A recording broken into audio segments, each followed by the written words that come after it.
Dear students, a very good morning to all. Welcome you all to BA Part 2nd English Literature class. Today we will discuss the second part of the poem My Mother's Picture because this poem is very long, so it cannot be completed in the single sitting. So this is the day second for this poem.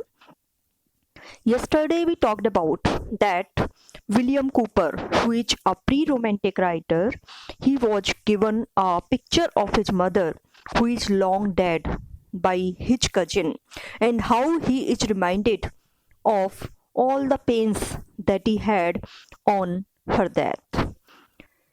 He says that this beautiful picture reminds him exactly of the features of his mother. The lips which are painted on this picture, they are very much like her mother, like his mother. The smile on those lips is the same as his mother used to have. He is reminded of all the care that his mother used to take of him, the great love that she used to shower on him.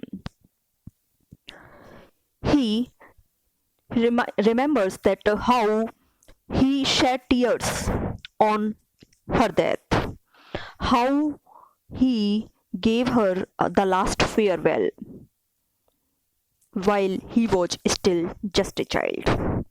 इस poem में William Cooper ने, जो कि एक pre romantic writer हैं, उनको एक mother की पिक्चर दी गई है उनकी कजिन के द्वारा, उसके बारे में रिफ्लेक्ट किया है। वो कहते हैं कि उनकी माँ की पिक्चर जो है वो इतनी लाइवली है, इतनी जीवंत है कि उसे देखकर उनकी माँ की सभी यादें ताज़ा हो जाती हैं उनके मन में। उसे याद आता है कि किस तरह उनकी माँ उनसे स्नेह रखती थी, किस तरह वो उनकी केयर करती थी, परवाह करती थी। और लास्ट डे जब उसकी मदर मीन्स बीमार थी और वो मृत्यु को प्राप्त हुई, उस समय उसका क्या रिएक्शन था, किस तरह का पेन उस बच्चे ने सहन किया, किस तरह से उसको लास्ट फेयरवेल एड्यू जो है वो उनको दिया, उस सब चीज़ों को रिमाइंड करता है पोइट। और आगे हम बात करते हैं नेक्स्ट पैराग्राफ की। But was it such, it was where thou art gone, adieus and farewells are a sound unknown. May I but meet thee on that peaceful shore. The parting sound shall pass my lips no more. The maidens grieved themselves at my concern, oft gave me promise of a quick return. अब एक बच्चे की जो innocence है वो इसमें reflect की गई है कि किस तरह से वो एक छोटा सा बच्चा था और उसकी मेट्स, जब वो छोटा बच्चा था तो उसकी मेट्स उसको क्या कहती थी कि चिंता मत करो, माँ कल आ जाएगी। So he used to feel that she will come back some other day, oft gave me promise of a quick return. लेकिन वो कह रहा है कि मैंने गलत ही आपको फेयरवेल कहा, मैंने गलत ही आपको सदा के लिए अलविदा कहा। क्यों? क्योंकि हम दोबारा मिलेंगे, इस जन्म में नहीं तो जब मेरी भी मृत्यु हो जाएगी तो मैं कहाँ मिलूंगा? In the heaven we will meet. So what does he say? But was it such? Was it exactly true that you are gone forever? That we will not meet now? That I am bidding you farewell for all the time? It was where thou art gone. Because I was not aware where you have gone away. Where thou here refers to you. Art, are gone, where thou art gone, where have you gone? Adieus and farewells are a sound unknown. Adieus and farewells which we bid to someone who goes somewhere. हम जैसे bye कहते हैं, टाटा कहते हैं, या farewell अलविदा कहते हैं किसी को, तो ये साउंड जो होती है वो अननोन होती है, हमें नहीं पता होता कि कौन कहाँ जा रहा है, और हम ऐसे ही कह देते हैं अच्छा ठीक है फिर मिलेंगे types. May I but meet thee on that peaceful shore. May I but meet thee. Thee means you. I think that I will meet you on that peaceful shore. Peaceful shore here refers to heaven, life after death, which is very much peaceful, which gives peace because you are free from all the responsibilities after you are gone from this world. The parting sound should pass my lips no more.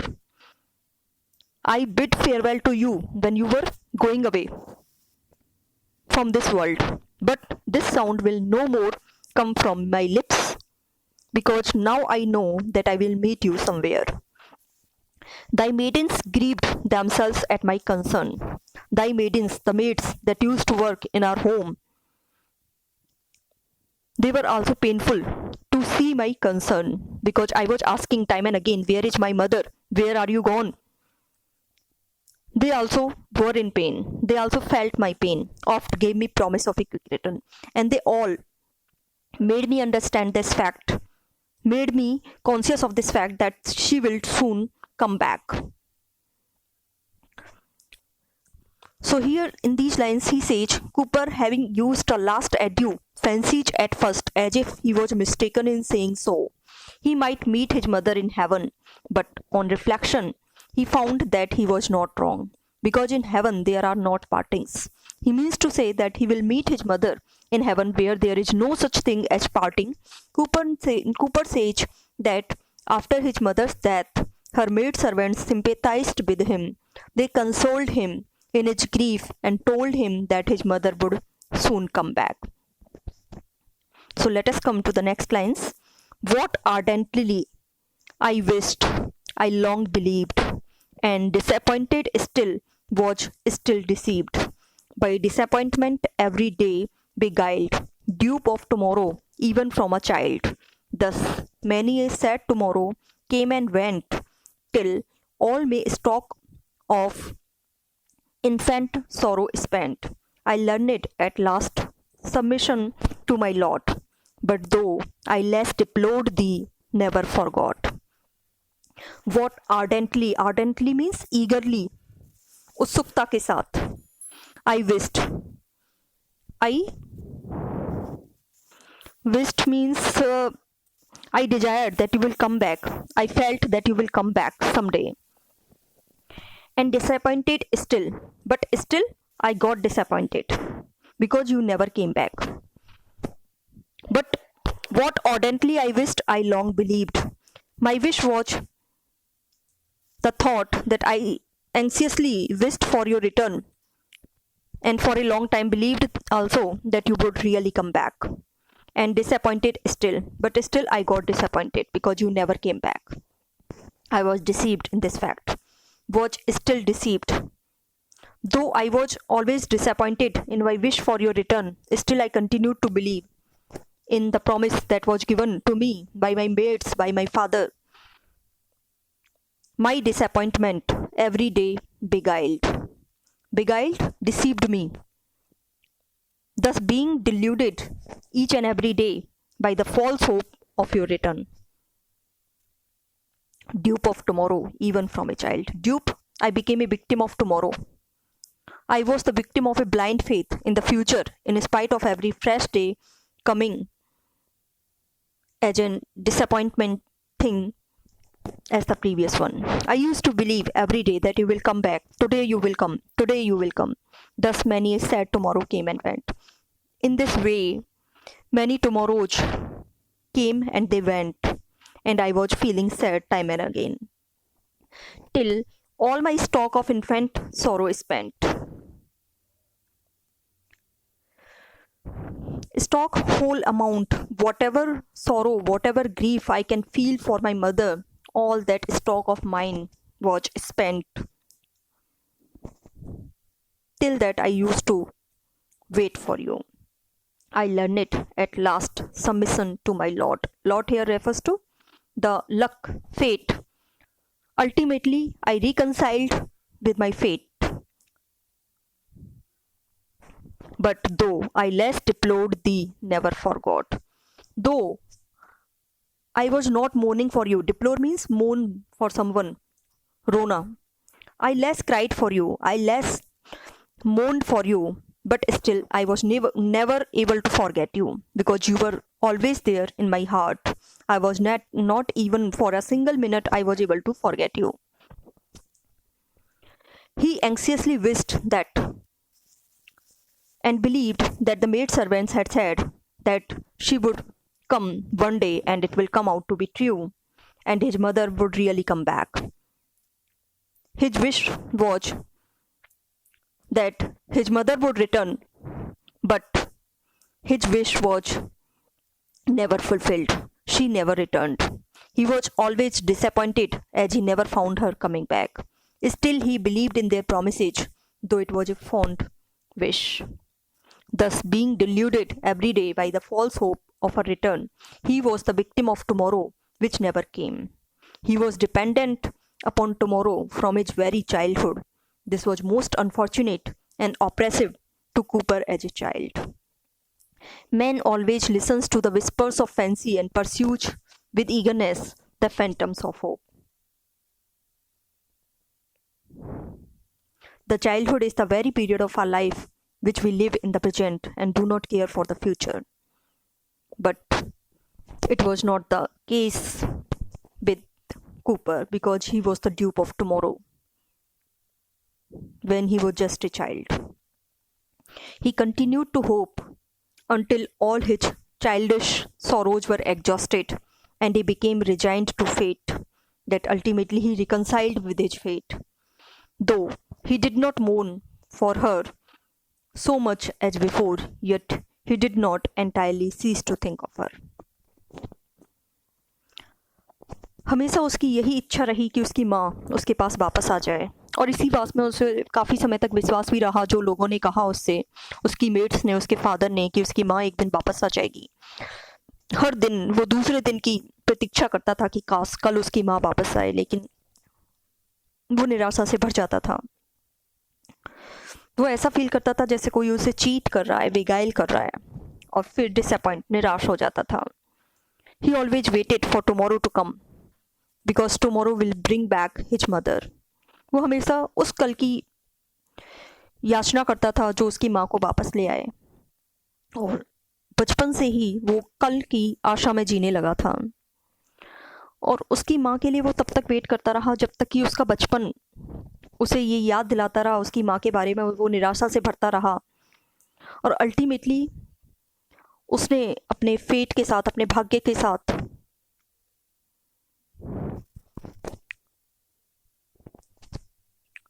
सांत्वना प्राप्त की, और भाग्य के भरोसे छोड़ दिया सब कुछ, कि हो सकता है उसकी माँ वापस आ जाए।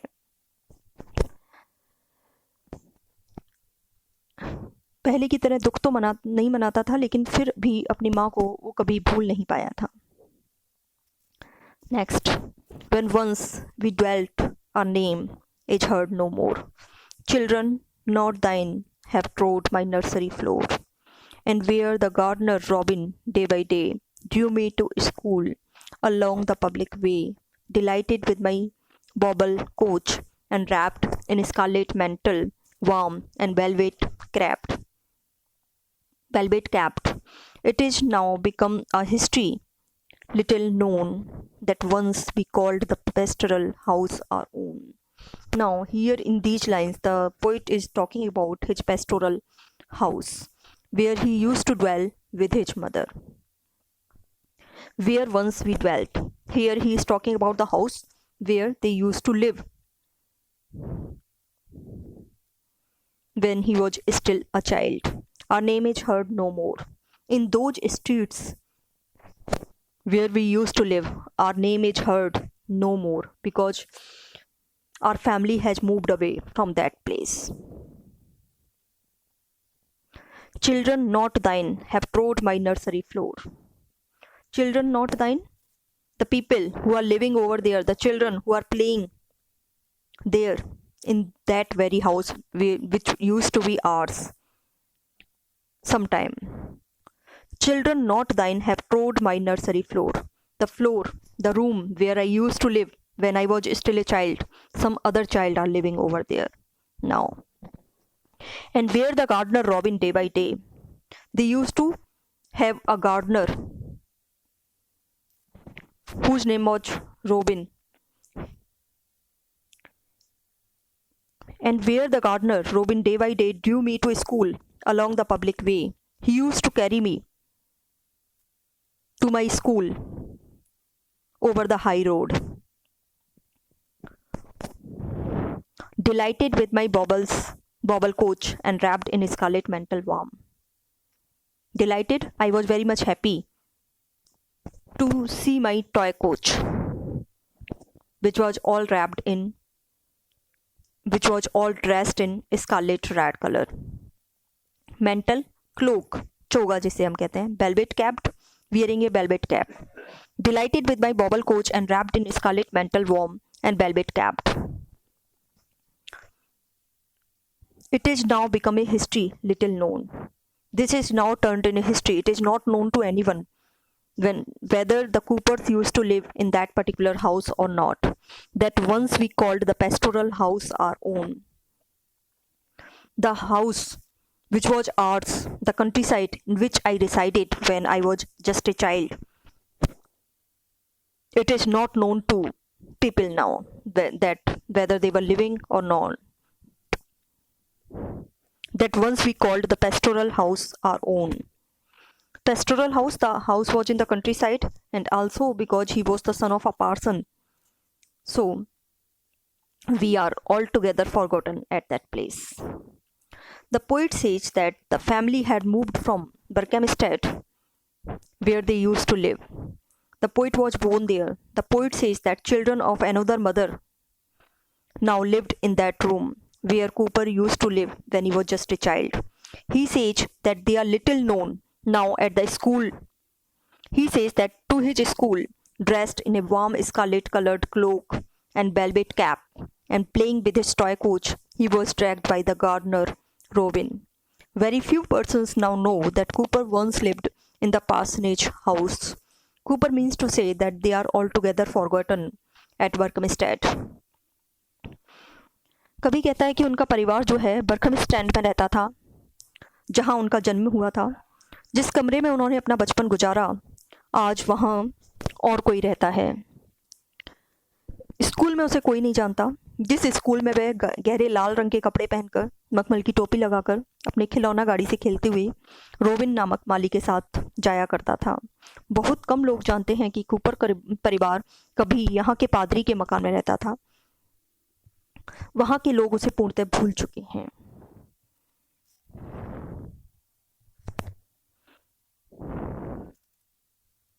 Short-lived possession, but the record fair that memory keeps of all thy kindness there still outlives many a storm that has effaced 1,000 other themes less deeply traced. Thy nightly visits to my chamber made, that thou mightest know me safe and warmly laid. Thy morning bounties before I left my home, the biscuit or confectionery plum, the fragrant waters on my cheeks were stored by thy own hand, till fresh they shone and glowed. Here he is remembering all the good things that his mother used to do for him when he was just a child. And he says that now all these things have turned into the memory. Short-lived possession, earthly possessions which we think that they are forever, they are only short-lived, they are temporary, but the record fair. But we are recording them. We are having a distinct register for them. We have a great record of all those things in our memory. That memory keeps of all thy kindness there. All your acts of love and affection to me, they are very much fresh in my memory. I still remember all the good things that you used to do for me. It still outlives many a storm that has effaced. Though I have faced so many problems in my life, so many misfortunes. Storm here refers to the misfortunes, the pains that I have gone through. It still outlives many a storm that has effaced. Though I have forgotten about so many obstacles in my life, but still your memory is very much clear to me. 1,000 other themes less deeply traced. I cannot remember about certain things. They have not stamped upon my memory so freshly as your memory is. Thy nightly visits to my chamber made. I still remember the days. I still remember the things that when I was sleeping in my chamber, in my room, you used to come at nights to see me, whether I was sleeping comfortably or not. that thou mightest know me safe and warmly laid. You used to come to my chamber to check whether I was safe, whether I was feeling warm, whether I covered myself with the blanket. The morning bounties before I left my home. You used to give me gifts when I left my home for school. The biscuits or confectionery plum. You used to give me biscuits and confectionery plum. You used to give me chocolates. The fragrant waters on my cheeks were stored, and you used to sprinkle the fragrant waters of the prayer on my cheeks when I used to go to my school. But by thy own hand, till fresh they shone and glowed. You used to rub my cheeks with the fragrant scented water, till my cheeks looked fresh and ruddy. He memorizes all the transitoriness of earthly possession. The earthly things, they are vain and transitory, they are not forever. But he says that these possessions have all passed away from their hands. It is their nature to do so. The poet says that though all earthly possessions have disappeared, the pleasing recollection of his dear mother's kindness is still distinctly preserved in the midst of the many calamities that he had suffered. The calamities that the poet has suffered have removed the memory of thousand other things not so deeply impressed upon his mind. However, he has not forgotten the various acts of kindness and affection of his mother. The poet now describes his mother's kindness. He says that his mother was so kind and affectionate that she came every night to his bedroom to see whether he was all right and well covered in bed. She gave him biscuits and sugar plums to eat every morning before he left home for school. She rubbed his cheeks with scented water with her own hands till they looked fresh and ruddy. उसकी माँ उसके प्रति कितना स्नेह रखती थी, उसको in line में राइटर ने व्यक्त किया है। उसकी माँ इतनी दयालु थी कि वह हर रात को उसके सोने के बाद कमरे में आती थी और देखती थी कि वो ठीक से सो भी रहा है या नहीं, उसने अच्छी तरह से बिस्तर पर लेटा है या ओढ़ा हुआ है या नहीं। रोज़ सवेरे वह उसे बिस्किट और मीठी चॉकलेट्स और गोलियां देती थी और अपने हाथों से उसके गालों पर खुशबूदार पानी छिड़कती थी और उसके गालों को तब तक रगड़ती थी जब तक कि वो ताजगी भरे और लाल ना दिखाई दें। For today it's enough. Thank you all. The remaining part of this poem we will discuss tomorrow.